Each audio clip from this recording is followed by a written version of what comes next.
Continuons notre découverte du langage SQL.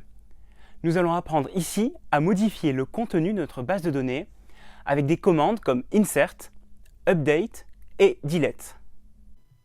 Alors revenons quelques instants maintenant sur notre outil phpMyAdmin, parce que je vous rappelle qu'il permet de faire tout un tas de choses directement, par exemple modifier ou supprimer chacune des lignes.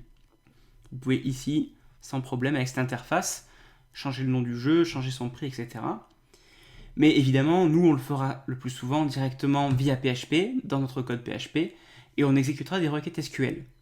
Pour le moment, on n'a fait que des requêtes de type select, c'est-à-dire sélectionner des données.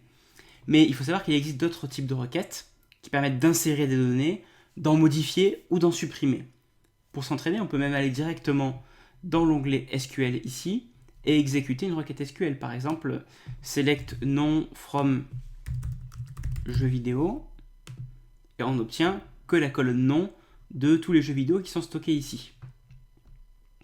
Là, ce que j'aimerais vous montrer, c'est qu'il existe d'autres types de requêtes dont je viens vous parler, insert, update ou encore delete.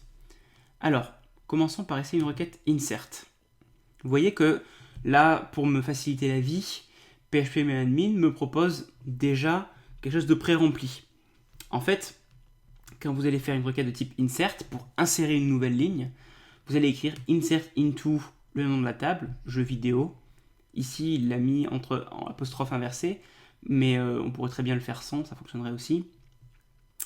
Et là, entre parenthèses, il a indiqué le nom des champs sur lesquels on veut rentrer des valeurs. ID, nom, possesseur, console, prix, nombre de joueurs max, commentaire. Bon, en l'occurrence, ID n'est pas obligatoire parce que je vous rappelle qu'on a fait le champ en auto-increment et donc du coup, MySQL va automatiquement mettre à jour le numéro. Donc pas besoin de ça. Et du coup, on pourra enlever la première valeur ici. Voilà. Ça, ces valeurs correspondent directement au nom des champs. Par exemple, le nom du jeu, ce sera ici. Possesseur, ce sera ici. Console, ce sera ici.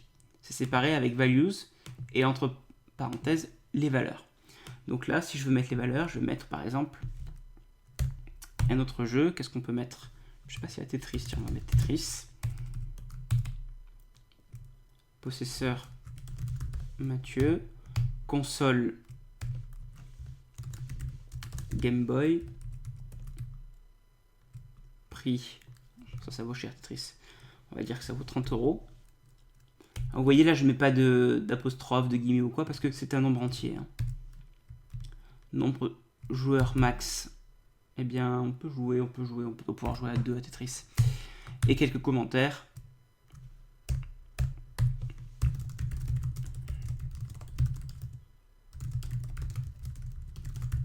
Voilà. Là, si j'ai pas fait d'erreur, je peux cliquer sur exécuter la requête SQL. Voilà. Et là, il me dit une ligne insérée, identifiant 51. C'est-à-dire que c'est l'ID numéro 51 qui a été attribué.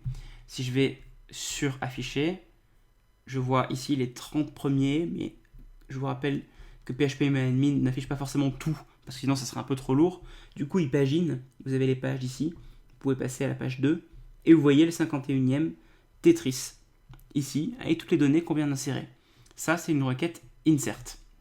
Alors, cette requête insert, on pourrait l'exécuter directement en PHP ici, et faire insert into jeu vidéo, entre parenthèses, on va mettre nom, possesseur, etc.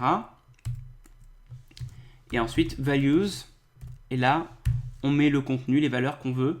Et si on ne les connaît pas, si on fait du coup une requête préparée, mettre point d'interrogation, ici par exemple, voilà. Un premier point d'interrogation qui va se rapporter au nom, et un deuxième au possesseur. Et évidemment, ici, il faudrait récupérer, par exemple, $get nom, s'il était envoyé en get, on pourrait très bien l'envoyer avec un formulaire en post. Et un deuxième élément dans le array, $get possesseur. On va pas forcément exécuter ce code parce qu'on va pas s'amuser à insérer des tonnes de jeux dans la table, mais vous avez l'idée. Si vous voulez le faire évidemment directement en PHP, ce qui sera le plus souvent le cas, vous aurez une requête qui ressemblera à ceci, et chaque point d'interrogation sera associé ici à un nom de champ, et par rapport à la requête execute ici, le premier correspondra au premier point d'interrogation et le deuxième élément correspondra au deuxième point d'interrogation et ça aura pour effet d'insérer la donnée dans la base.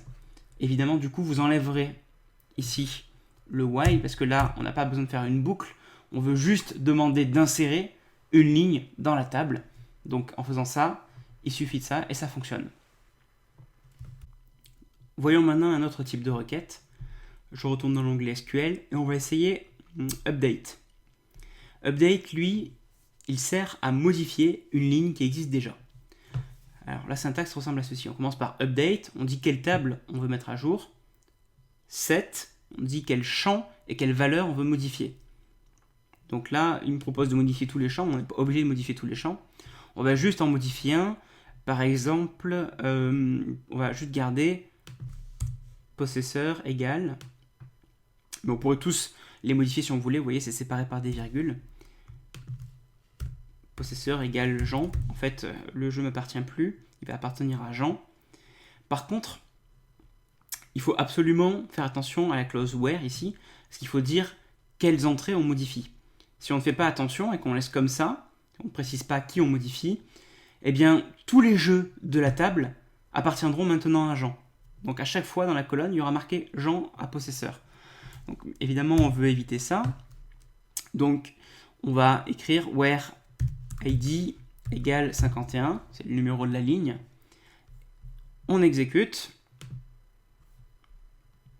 Et là, si on affiche à nouveau la 51e ligne, vous voyez que maintenant c'est Jean qui possède le jeu Tetris.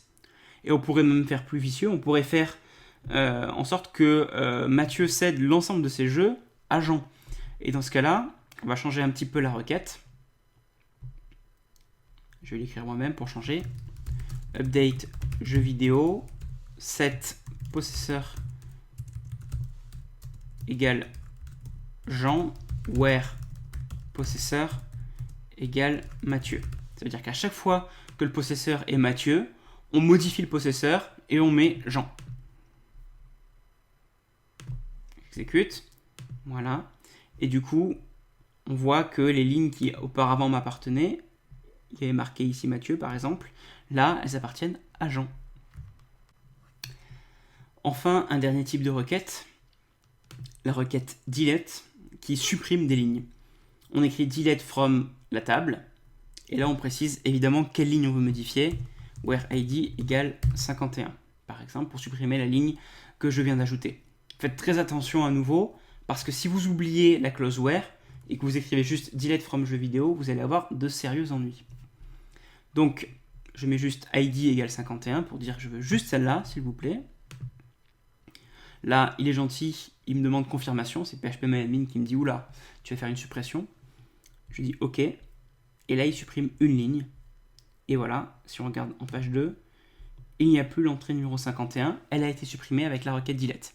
Et toutes ces requêtes qu'on vient de voir, ici qu'on a expérimenté dans phpMyAdmin, le insert, update, delete, c'est comme le select, vous pouvez les exécuter directement en PHP, de la même façon qu'on a fait des requêtes select pour modifier ou supprimer ou insérer des lignes dans une base de données MySQL.